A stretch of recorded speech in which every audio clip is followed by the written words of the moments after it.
गीता स्पंद में आपका स्वागत है। मन होता है जल्दी-जल्दी खूब बातें कर लें, इसलिए थोड़ा तीव्र गति से बात कर रहा हूँ, कृपया क्षमा कीजिएगा।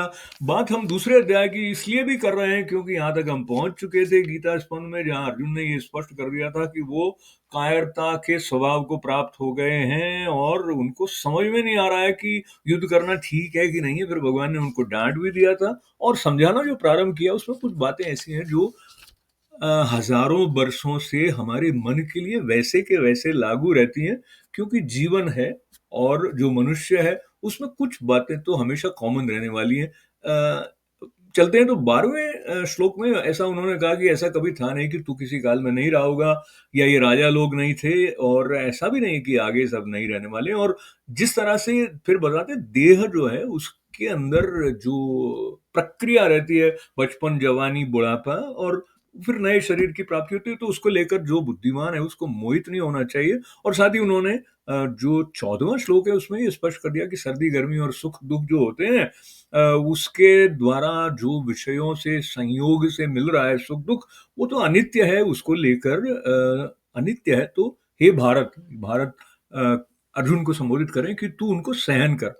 तो ये हमको याद रखना चाहिए कि भगवत गीता ऐसा नहीं कहती है कि जीवन में दुख आएंगे नहीं, भगवान साथ हैं तो भी दुख है। और भगवान तितिक्षा को बढ़ाने की बात अर्जुन के प्रति जो कह रहे हैं वो हमारे लिए भी है। कभी दुख आए तो भगवान का नाम स्मरण करके सहन करने की शक्ति हमको अपने अंदर बढ़ानी चाहिए। और ये प्रश्न नहीं कर रहे हैं कि अरे भगवान है फिर भी ऐसा कैसे हो गया, वगैरह वगैरह।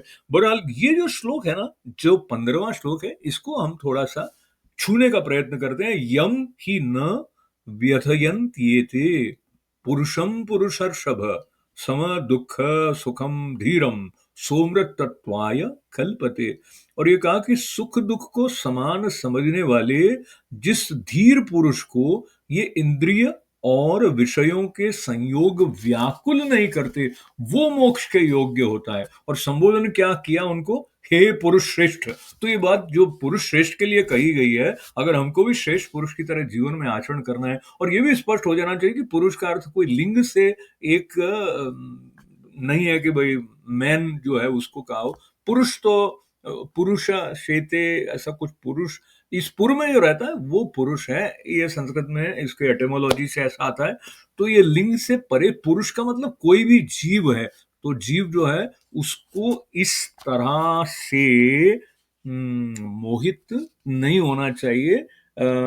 ये बात को लेते हुए हम भी मोक्ष के योग्य बने, ऐसी प्रार्थना भगवान के चरणों में कर देते हैं। जय श्री कृष्णा।